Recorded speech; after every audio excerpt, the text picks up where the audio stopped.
welcome to video number 6 in my Halloween series. So today I'm using some Recollections products which I got from Michael's. So I'm using this tree image, which there was no name on the package. There was probably a name on the shelf in the store. But yeah, it's just this kind of like spooky tree cling stamp. And then I'm using pattern paper from the Haunted Manor collection. So I just chose this kind of newsprint pattern for the main aspect of my card, and I'm inking up the stamp with Brilliance graphite black ink, like a pigment ink, which works great with a stamp like this. I'm not sure how it'll be with like a dye ink, just because it's not rubber. It's kind of a weird sort of material. I've never seen it before.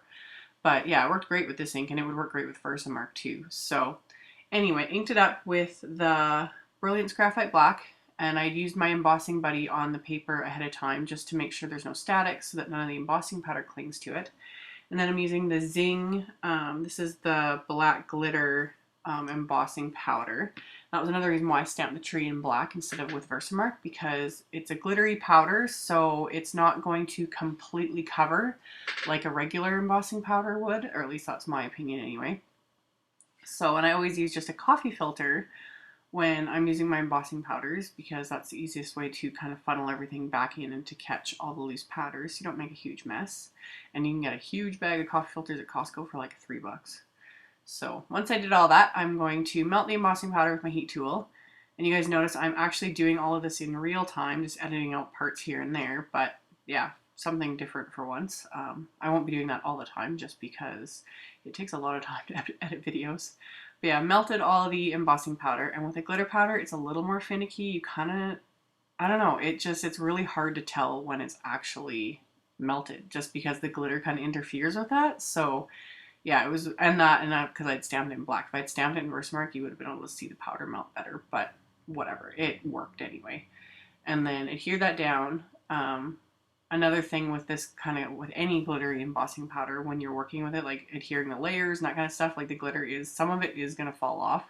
So yeah, I had kind of a bit of black glitter here and there. It made a little bit of a mess, but it wasn't anything too bad. And then I added some washi tape, which I'm finally using. I keep buying it, and I actually have a haul video coming up soon. Like, I keep buying it and never using it, so I thought I made myself use it today, and I liked it. It was just a really simple, quick way to add a little bit of embellishment.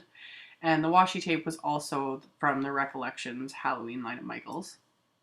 So yeah, I just ripped off a few random strips and added that to the card front, and then just folded it around. And then I added just another little strip of the pattern paper. And then finally, for the sentiments, I'm using sentiments from my Witchful Thinking stamp set. And I'm just going to ink them up with my VersaFine Onyx Black ink and stamping it onto pattern paper. I could have used the Brilliance Graphite Black for this, but I don't know, it's just such a habit to use my VersaFine when I'm stamping with just sentiments onto pattern paper, because it really makes the black pop. So I've already got a video on that though on my channel of my favorite black inks and why. And then yeah, I probably should have hit that with a heat gun, because that's one thing I've noticed when you stamp on pattern paper with VersaFine ink. The ink tends to sit on top of the paper. It doesn't really absorb into it like it does with just cardstock. So it usually works to either set it aside to dry or to use your heat tool to dry it. But it was fine. I just made sure to kind of wipe it up off my craft mat before I got black ink everywhere.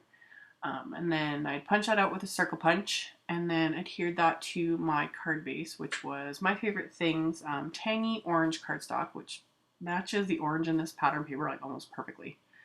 And then for the inside of the card, I'm just doing the exact same layout I did on the outside and adding the washi tape again, because it's such a flat little embellishment that it's not going to add any bulk. So kind of kept the theme going. So did that, and then I just used the straight pattern paper was what was left over from cutting the strip for the front. And then the web pattern paper was the strip left over from cutting the main part for the front. So it always makes it easier too to finish the insides, because usually if you're using pattern paper, you've got like leftover pieces, so why not use them and, you know, jazz up the inside of your card a bit. So did that, and then I grabbed another sentiment from the Witchful Thinking set and stamped that onto the green pattern paper, and then I'm just going to punch that out again with the same circle punch. Then I'm going to adhere that to the inside of the card, and yeah, that is all there is to it. Like, super, super simple. Kept it flat, didn't add any other embellishments to the card so that it's flat. It's one of those ones that just you keep it flat so you could mail it without having to add any extra postage, anything like that.